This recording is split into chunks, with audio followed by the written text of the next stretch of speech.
কাপলেটের পক্ষ থেকে আজকের নিবেদন নারায়ণ গঙ্গোপাধ্যায়ের গল্প দক্ষিণান্ত।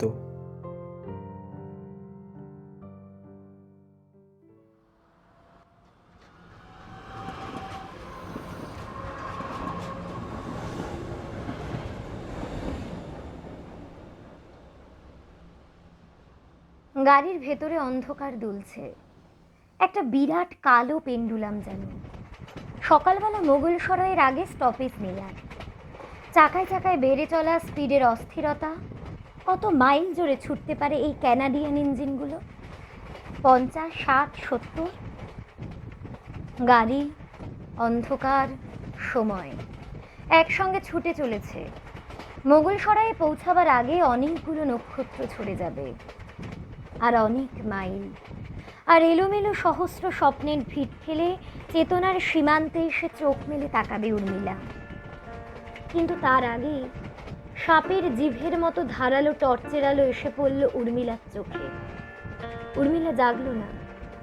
তরল ঘুমের মধ্যে একটা সূক্ষ্ম অনুভূতির মতো হয়তো মনে হলো, যেমন হয় আর কি, পাশ কাটিয়ে যাওয়া কোনো স্টেশনের ইলেকট্রিকের আলোই বুঝি কাচের জানলা দিয়ে ঘুমের মধ্যে আচমকা খানিকটা তপ্ত রোদের স্বপ্নই দেখলো হয়তোবা। কিন্তু টর্চ যে জ্বেলেছিল সে কিছুক্ষণ দাঁড়িয়ে রইল পাথর হয়ে। সেই যে কেঁপে উঠে টর্চটা নিভে গিয়েছিল। তারপরে তার অবশ আঙুল আর টর্চের বোতামটাকে খুঁজে পেল না। চলন্ত গাড়ির বেফুত অন্ধকারে আশ্চর্য দৃঢ়তায় সে দাঁড়িয়ে রইল স্থির হয়ে। একটা পাহাড়ি নদীর স্রোতের উল্টো মুখে প্রাণপণে জল ঠেলে যেমন করে দাঁড়িয়ে থাকতে হয়, ঠিক সেই রকম। গাড়ি, অন্ধকার, সময় সব একসঙ্গে ছুটে চলেছে। বাইরে নয়, তার মনের মধ্যেই। এইবারে তার দুটো পা বেয়ে একটা তীক্ষ্ণ হিমার্ততা উঠে আসতে লাগলো ওপর দিকে। একবারের জন্য মনে হলো যে পথ দিয়ে সে এসেছে সেই পথ দিয়ে সে ছিটকে চলে যায় বাইরে। কিন্তু হাতের কাছে হঠাৎ কখনো এক শিশি প্রাণঘাতী বিষ পেলে যেমন অকারণে অর্থহীন কৌতূহলে সেটাকে পরখ করে দেখতে ইচ্ছা করে, তেমনই একটা বিষাক্ত মাদকতায় সে অভিভূত হয়ে রইল খানিকক্ষণ। তারপর সেই ঠান্ডা সর্পিল অনুভূতিটা যখন তার বুকের কাছে উঠে আসতে লাগলো, যখন একটা নিষ্ঠুর বরফের মুঠি দিয়ে আঁকড়ে ধরতে চাইল তার হৃৎপিণ্ড, তখন আর থাকতে পারল না। দুপা পিছনে সরে এসে খুট করে সুইচটা টেনে দিল সে। উজ্জ্বল খরধারা আলোয় ভরে গেল কামরা। একটা নিঃশব্দ আর্তনাদ তুলে অন্ধকারটা যেন ঝাঁপ দিয়ে পড়ল চাকার তলায়। আর সচকিতে উঠে বসল উর্মিলা। স্বতন্ত্রভাবে পায়ের দিকে টেনে দিল শাড়িটা। চোখের সামনে বিভীষিকার মতো ফুটে উঠল একা গাড়িতে আরও একটা অপরিচিত মুখ। মুখের উপর নিচু করে নামানো কালো একটা ফেল্ট হ্যাটের ছায়া পড়েছে। ছাইরঙা ট্রাউজারের পকেটে একটা হাত পুড়ে দিল, আর একটা হাত সুইচের ওপরে রেখে প্রেতমূর্তির মতো দাঁড়িয়ে আছে সে। আর্তস্বরে প্রাণান্তিক একটা চিৎকার করে উঠল উর্মিলা। হাত বাড়াতে গেল মাথার কাছে অ্যালার্ম সিগন্যালের দিকে। ঠিক সেই মুহূর্তে ধীরাজ ডাকলো, উর্মিলা।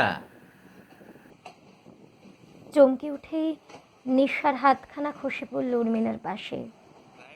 কাঠের পুতুলের মতো চোখ মেলে তাকিয়ে রইল সে। ততক্ষণে মাথা থেকে ফেল্ট হ্যাটটা সরিয়েছে ধীরাজ। সেই লালচে রঙের কোকড়ানো চুল, একটা মোটর দুর্ঘটনায় শাহরুখ ডান চোখের ওপরে সেই কাটা দাগটা। 4 বছর পর হলেও ভুল হওয়ার কারণ নেই বিন্দুমাত্র। তুমি? নিঃশব্দে হাসল ধীরাজ। আর একটা নির্ভুল প্রমাণ হিসাবে ঝিলিক দিয়ে উঠল বাঁধানো দাঁতের দুটো রূপালি ক্লিপ। দেখাটা খুব নাটকীয়ভাবে হলো, তাই না? মুখের উপর হাসিটা জাগিয়ে রেখে এগিয়ে গেল ধীরাজ। বসে পড়ল উর্মিলার কাছে। একেবারে গা ঘেঁষে বসলো না, একটা সৌজন্য সঙ্গত দূরত্ব বজায় রাখলো মাঝখানে। আবার স্তব্ধতা, ছুটন্ত ট্রেনের সঙ্গে সঙ্গে দুজনের মনে অজস্র কথা কল্লোলিত হয়ে ওঠার স্তব্ধতা। বিস্ময়ের ঝড়টা ভেঙে পড়বার আগে থমথমে কঠিন স্তব্ধতা। তুমি? এ কি তুমি? এবার গোঙানির মতো মনে হলো উর্মিলার গলা, নিজের কথাগুলোকে নিয়ে আলতোভাবে খেলা করবার ভঙ্গিতে ধীরাজ বলল, অনেক দিন পর দেখা হলো উর্মি। বড় ভালো লাগছে তোমাকে। একটু মোটা হয়েছো, আরো সুন্দর হয়েছো দেখতে। আস্তে আস্তে বিহ্বলতার ছায়াটা সরে যেতে লাগলো উর্মিলার মুখ থেকে। তার জায়গায় কয়েকটা তীক্ষ্ণ যন্ত্রণার রেখা ফুটে উঠতে লাগলো। আমার সুন্দর হওয়া না হয় কি আসে যায়, আমি তো তোমায় বাঁধতে পারিনি। আজ এই গাড়িতে আমি ছাড়া আর অন্য কেউ থাকলেই তুমি বেশি খুশি হবে। তুমি কি মনে করো উর্মি, এই যোগাযোগটা নেহাত কাকতালীয়? মোটেই না। গয়া স্টেশনে নেমে উঠতে গিয়ে এই কামরায় তোমায় দেখতে পেলাম। কি করব ভাবতে ভাবতে গাড়িটা দিল ছেড়ে। খানিকক্ষণ ফুটবোর্ডে দাঁড়িয়ে থেকে দরজার হাতল ঘোরালাম। লক করা ছিল না, চলে এলাম ভেতরে। তৎক্ষণাৎ জবাব দিল না উর্মিলা, প্রশ্ন করল না। জানলার সূক্ষ্ম জালের ভেতর দিয়ে কি উপায় অন্ধকার কামরায় তাকে দেখতে পেল ধীরাজ? বলতে চাইল না। ঘুমানোর আগে নিজের হাতেই সে শক্ত করে লক করেছিল দরজাটা। এ ভারী অন্যায় উর্মি। এত বড় একটা লেডিস কম্পার্টমেন্টে তুমি একা, দরজা লক না করে ঘুমোতে আছে এভাবে? পথে ঘাটে কত রকম বিপদ ঘটে আজকাল। তুমি আসবে বলেই দরজা খুলে রেখেছিলাম। আমাকে ঠাট্টা করছো উর্মি? অবশ্য সে দাবি তোমার আছে। তোমার সম্পর্কে যে অন্যায় আমার হয়েছে তার দায়িত্ব আমি অস্বীকার করছি না। তা হলেও এরকম অসাবধান হয়ে চলাফেরা করাটা... পৃথিবীতে সব বিপদ থেকে আমাকে রক্ষা করার ভার ছিল তোমারই। সে ভার তুমি যখন বইতে চাও না, তখন কোনো বিপদকে আমার ঠেকানোর সাধ্য নেই। চারিদিকের দেওয়াল যার ভাঙা, একটা দরজা লক করা না করায় তার কতটুকু আসে যায়। তোমার কাছে ক্ষমা চাইব না উর্মি, সে জোর আমার নেই। কিন্তু তোমার তো উপায় ছিল। কি উপায়? তোমাকে আমি হিন্দু মতে বিয়ে করে জন্ম জন্মান্তরের বন্ধনে জড়াইনি। আমাদের সিভিল ম্যারেজ হয়েছিল। আদালতে একটা দরখাস্ত করে দিলেই তুমি আমার কাছ থেকে মুক্তি পেতে। মুক্তি? দূরে থাকলেও আমি তোমার খবর নিয়েছি বরাবর। আশ্চর্য হয়ে ভেবেছি কেন তুমি এখনো উর্মিলা মুখার্জি থেকে আমার অপরাধকে বয়ে চলেছ। কেন তুমি ফিরে যাওনি কুমারী উর্মিলা মল্লিকের মর্যাদায়? একটা অনুতপ্ত জিজ্ঞাসায় এসে থমকে গেল ধীরাজ। জানলার জালের উপরে চোখ রেখে বাইরে তরঙ্গায়িত অন্ধকারে কি দেখতে চাইল উর্মিলাই জানে। স্বগদোক্তির মতো বলল, পদবি বদলালে কি সব বদলায় বলে তোমার ধারণা? মন। নিজের অজান্তেই ধীরাজ উচ্চারণ করলো শব্দটা। উর্মিলা আবার ধীরাজের দিকে ফিরিয়ে আনলো দৃষ্টি। বিদ্যুৎ ঠিকরে পড়ল তা থেকে। তুমি তার অস্তিত্ব মানো কি না জানি না, কিন্তু ওটা অনেকের থাকে। তাহলে তাহলে আজও তুমি আমাকে ভালোবাসো উর্মিলা? উর্মিলা জবাব দিল না। প্রায় আর্তস্বরে ধীরাজ বলল, কিন্তু এর তো কোনো প্রয়োজন ছিল না। আমাকে মনে রাখার মতো কিছুই তোমাকে আমি দিয়ে আসিনি। বিয়ের 1 মাস না কাটতেই যখন আমার চোখের নেশাও কাটলো, তারপর 1.5 বছরের বিবাহিত জীবনে একটি দিনও তোমার সুখের স্মৃতি নয়। বাবার চেক বইয়ের পাতা জাল করে টাকা চুরি করেছি, বন্ধুর স্ত্রীকে ভুলিয়ে নিয়ে নিরুদ্দেশ হয়ে গেছি। থাক থাক থাক ওসব। স্বীকারোক্তিটা আত্মপ্রসাদের রূপ নিচ্ছে যেন। অপরাধের তালিকা পেশ করতে গিয়ে যেন নিজের গৌরব প্রচার করছে সে। নতুন করে অস্ত্রোপচার করছে উর্মিলার শুকিয়ে আসা ক্ষতের উপর। কিন্তু এরকম বিয়ে তো অনেকেই নাকচ করে উর্মি। সবাই করে না। অল্প অল্প কাঁপতে লাগলো উর্মিলার ঠোঁট। হঠাৎ হাতের পিঠে সে চোখের থেকে আড়াল করে ধরল আলোটা। বড্ড বেশি জোরালো, বড্ড বেশি জ্বালা করছে চোখে। ঝরঝরিয়ে জল নেমে আসবে নাকি কে জানে। প্রেম অনেকের জীবনে ঋতুতে ঋতুতে আসে, বারে বারে ফুল ফোটায়। চোখের জলটাকে কিছুতেই ঝরতে না দেওয়ার প্রতিজ্ঞায় ছোটে একটা প্রাণপণ চাপ দিয়ে উর্মিলা শেষ করলো। কেউ কেউ দেউলে হয়ে যায় একেবারে। অনুভূতি কল্লোলিত স্তব্ধতায় আবার নীরব হয়ে বসে রইল দুজন। গাড়ির চাকায় ছিটকে ছড়ে যেতে লাগলো দেশ কাল। দু একটি তারা ঝরে যেতে লাগলো কৃষ্ণপক্ষের কালো আকাশে। একটা ব্রিজ গুম গুম করে গুমড়ে চলল পায়ের নিচে। কি করা উচিত এরপরে? ধীরাজ ভাবতে লাগলো। রক্তের মধ্যে একটা উদ্বেলিত আবেগ ঠেলে উঠতে চাইছে। কতদিন পরে আজ সে নতুন করে উর্মিলাকে দেখল। 5 বছর আগেকার একরাশ নীল বিকেল, রোমাঞ্চিত সন্ধ্যা, কথা বলা না বলা রাত্রি, সব একসঙ্গে দীপিত হয়ে উঠছে উর্মিলার মুখে। এখনই একটা আশ্চর্য মুহূর্ত সৃষ্টি করতে পারে ধীরাজ। আবার পুরানো দিনগুলির মতো উর্মিলাকে বুকে টেনে নিতে পারে, ক্ষমা চাইতে পারে, বলতে পারে,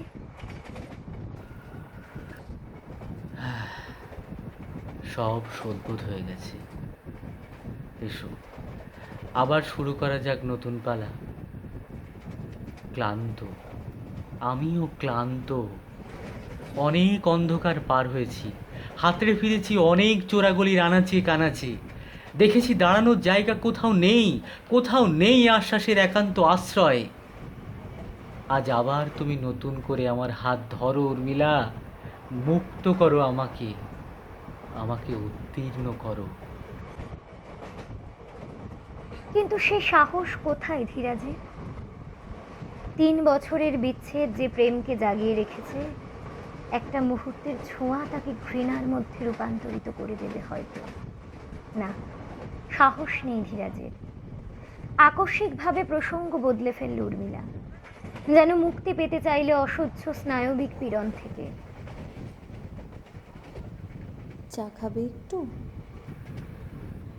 চা আছে আমার ফ্লাস্কে, হয়ে যাবে দুজনের। দাও।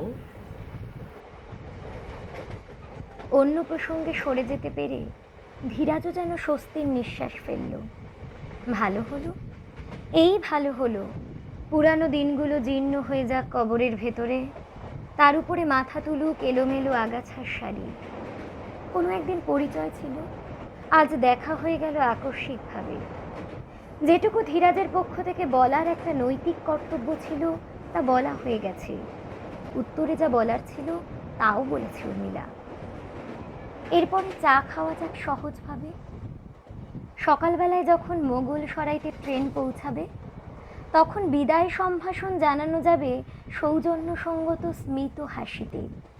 হয়তো এমনও বলা যাবে, দুজনে একসঙ্গে কিছুটা সময় নেহাত মন্দ কাটালো না। কি বলো? বার্থের তলা থেকে ফ্ল্যাক্সটা টেনে আনলো উর্মিলা। একটা বেতের ঝুড়ি থেকে বের করলো চায়ের পেয়ালা আর প্লাস্টিকের গ্লাস। ছুটন্ত ট্রেনের দোলায় ভেতরে যথাসম্ভব সাবধানে চা ঢাললো গ্লাসে আর পেয়ালায়। তারপর পেয়ালাটা ধীরাজের দিকে এগিয়ে দিয়ে বলল, কিছু খাবে? না থাক। থাকবে কেন? অনেক খাবার আছে টিফিন ক্যারিয়ারে। না, এই অসময়ে কিছু খেতে পারবো না। চায়ের গ্লাসটা তুলে নিয়ে নিজের জায়গায় উঠে বসলো উর্মিলা। হাসলো একটু। এতক্ষণ পরে হাসিটা স্বচ্ছ হয়ে আসছে। ভুলে গেছো সব? ট্রেনে উঠলেই তোমার খিদে পেত। দিন হোক রাত হোক, যে স্টেশনে যা পেতে তাই কিনে খাওয়ার অভ্যেস ছিল তোমার। পুরি, মিঠাই, গরম দুধ থেকে চিনেবাদাম পর্যন্ত। কথাটা বলেই আবার বিবর্ণ হয়ে গেল উর্মিলা। ঘুরে ফিরে সমস্ত আলোচনায় আবার সেই ব্যথার জায়গাটাতে এসে কেন্দ্রিত হচ্ছে। মুহূর্তে সেটা লক্ষ্য করলো ধীরাজ। গুমোট মেঘটাকে কাটিয়ে দেওয়ার জন্য হেসে উঠল। বাস্তবিক কি পেটুকি যে ছিলাম, কিন্তু এখন ওসব বদভ্যেস ছেড়ে গেছে উর্মি। বয়স বাড়ছে তো, অসময়ে খেলে আজকাল আর সহ্য হয় না। বয়স বাড়ছে, তা বটে। সেই আশাতেই তো দিন কাটাচ্ছে উর্মিলা। আরও কয়েক বছর পার হয়ে যাবে, পাক ধরবে মাথার চুলে। আজকের বেদনা নুন ঝাল স্বাদের মতো আবসরিক রোমন্থনে পরিণত হয়ে যাবে। সেদিন উর্মিলার মনে হবে না কি হতে পারত, কি হয়ে গেছে সে। সেদিন নিশ্চিত হয়ে ভাবা যাবে যা হওয়ার তাই হয়ে গেছে। এখন শান্ত নির্লিপ্তিতে নিজেকে ভাটার মুখে ভাসিয়ে দেওয়ার পালা। তাই হোক, বয়স বারুক উর্মিলার, সেই নির্লিপ্তির নিরাসক্তিতে সেও সমাহিত হোক। কোথায় চলেছো তুমি? মোগলসরাই। ওখানেই থাকো? গয়াতে থাকি, দেরি অন সোন। মির্জাপুরেও কখনো কখনো। সে যাক। আর তুমি? কলকাতাতেই আছি, একটা কলেজের ডেমনস্ট্রেটরের চাকরি নিয়েছি। তবু ভালো, আমার বাবার অন্ন তোমাকে মুখে দিতে হয় না। আমার অপরাধে সে অন্ন দিনের পর দিন বিষ হয়ে উঠত তোমার মুখে। জানলার জালের মধ্যে দিয়ে উর্মিলা আবার তাকালো বাইরের দিকে। রাত্রির রং ধূসর হয়ে আসছে, আরো আরো নক্ষত্র ঝরে গেছে আরো সময়। কোথায় চলেছো? দেরাদুন। বাবা আজকাল ওখানেই বদলি হয়েছেন। এই গরমে দেরাদুন? কাছে মুসৌরি। তাছাড়া তুমি জানো আমি পাঞ্জাবের মেয়ে। মনে ছিল না। আবার নীরবতা। আবেগ চঞ্চল নয়, কথা মুখর নয়, সব কথা নিঃশেষ হয়ে যাওয়ার, সব অনুভূতি নিশ্চুপ হয়ে যাওয়ার নীরবতা। বিস্ময়, অনুতাপ, আবেগের পালা শেষ হয়ে গেছে। চা খাওয়া, দু একটা ভদ্রতা সুলভ বাক্য বিনিময়, তাও ফুরিয়ে গেল। তারপর আর থাকা যায় না, আর বসা যায় না উর্মিলার কাছে। এবার পালানো দরকার। যেমন করে এসে উঠেছিল এই গাড়িতে, তেমনি করে বিনা নোটিশে আবার নিজস্ব কক্ষপথে ছিটকে পড়া। এই ট্রেন যখন দেরাদুনে পৌঁছাবে, তখন এই রাত্রিটিকে উর্মিলার অতীত দিনগুলির মধ্যে বিলীন করে দেওয়া দরকার। হাতের ঘড়ির দিকে তাকালো ধীরাজ। ট্রেনটা পাংচুয়াল, আর 10 মিনিটের মধ্যে পৌঁছে যাবে মোগলসরাই। টুকরো টুকরো কথা দিয়ে নৈশব্দকে জুড়তে জুড়তে কি করে পার হয়ে গেল এই দীর্ঘ সময়টা। এবারে মরিয়া হয়ে ধীরাজ জিজ্ঞেস করলো, তুমি ভালো আছো তো? হ্যাঁ, ভালোই আছি। উর্মিলার জবাব। একটা লোহার প্রাচীর পড়ল এইবার। 10 মিনিট ধরে অসহ্য অস্বস্তিতে একটার পর একটা মুহূর্ত গুনে যেতে হবে এরপরে। বুকের উপরে চেপে ধরা একটা পাথরের মতো এই নীরবতা নিঃশ্বাস বন্ধ করে আনবে। মোগলসরাই পৌঁছানোর আগেই বাইরে ঝাঁপিয়ে পড়বে নাকি ধীরাজ? না, একটা উপায় আছে এখনো। পকেট থেকে আধপোড়া একটা চুরুট বের করে আনলো সে। তারের জানলায় চোখ রেখে দুর্বেদ্য তন্ময়তার আড়ালে হারিয়ে রইল উর্মিলা। স্টেশন মোগলসরাই। আরক্ত সকাল, কুলি আর যাত্রীর কোলাহল। এই স্টেশনে নিশ্চয়ই নতুন যাত্রী উঠবে কামরা। যদি নাও ওঠে, একটা সুদীর্ঘ দিন পড়ে রইল সামনে। অন্তত ধীরাজ আর ফিরে আসবে না আর একটা মর্মচ্ছেদী দুঃসহরা। ট্রেন থেমে এলো আস্তে আস্তে। তারির জালটা তুলে দিল উর্মিলা। বাইরে থেকে এক ঝলক ঠান্ডা হাওয়া এসে পড়ল ফ্যানের বাতাসে জ্বালা ধরা উর্মিলার মুখে চোখে। ধীরাজ উঠে দাঁড়ালো, কালো ফেল্ট হ্যাটটা পরে নিল মাথায়। আসি তবে। এসো। অন্যমনস্ক জবাব দিল উর্মিলা। একবার কি ভাবলো ধীরাজ, কি একটা বলতেও চাইল, আর কখনো বোধ হয় দেখা হবে না। এমন কিছু হয়তো এগিয়ে এলো ঠোঁটের কোণে। কিন্তু কি হবে বলে, কি লাভ? অবসর জর্জর আড়ষ্ট পায়ে ধীরাজ এগিয়ে গেল দরজার কাছে, নিরুদ্যম হাতে হাতলটা ঘোরালো। চকিতের জন্য মনে হলো কেমন হয় উর্মিলার সঙ্গে দেরাদুন পর্যন্ত চলে গেলে। আগের চাইতে আরও সুন্দর হয়েছে। আবার যেন সে নতুন করে আবিষ্কার করছে তাকে। বলা যায় না, কিছুই বলা যায় না। সব বদলে যেতে পারে, মন বদলে যেতে পারে, আবার ভালো লাগতে পারে উর্মিলাকে। কিন্তু কি মানে হয় এসব পাগলামির? ধীরাজ নিজেকে সংযত করে নিল। একটা আকস্মিক প্রেরণায় লাফিয়ে পড়ল নিচের প্ল্যাটফর্মে। তারপর কোনো দিকে না তাকিয়ে হন হন করে হাঁটতে লাগলো সামনের দিকে। শোনো, একটা তীক্ষ্ণ অস্বাভাবিক চিৎকারে ফিরে চাইল ধীরাজ। উর্মিলা এসে দাঁড়িয়েছে দরজার গোড়ায়। একটা অপরিচিত তীব্র দ্যুতিতে জ্বলছে উর্মিলার চোখ। আমাকে ডাকছো? ধীরাজ থেমে দাঁড়ালো, দুপা এগিয়ে এলো মন্ত্রবন্দির মতো। উর্মিলা অস্বাভাবিক গলায় বলল, টয়লেটের জানলা ভেঙে ঢুকেছিলে, পকেটে নিশ্চয়ই ছোড়া কিংবা রিভলভার ছিল। আমার কাছ থেকে বা পাওনাটা না নিয়ে ফিরে যাচ্ছ কেন? বজ্রাহাতের মতো কেঁপে উঠল ধীরাজ।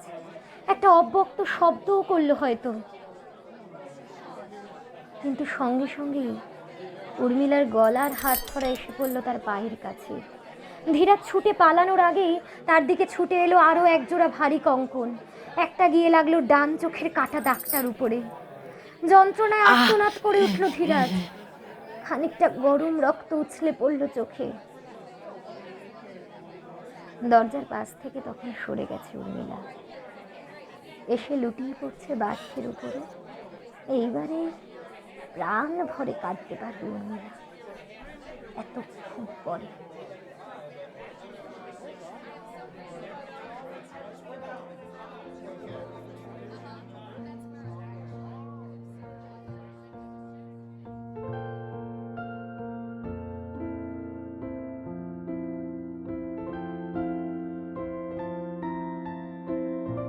আপনারা এতক্ষণ শুনছিলেন কাপলেট নিবেদিত নারায়ণ গঙ্গোপাধ্যায়ের গল্প দক্ষিণান্ত। গল্প পাঠে ছিলেন সায়রী, বর্ষা, অঙ্কিত এবং অনুরাগ। গল্পের মিক্সিং এবং সাউন্ড এডিটিং অয়ন ঘোষ। গল্পের সামগ্রিক পরিকল্পনা সায়রী ঘটক।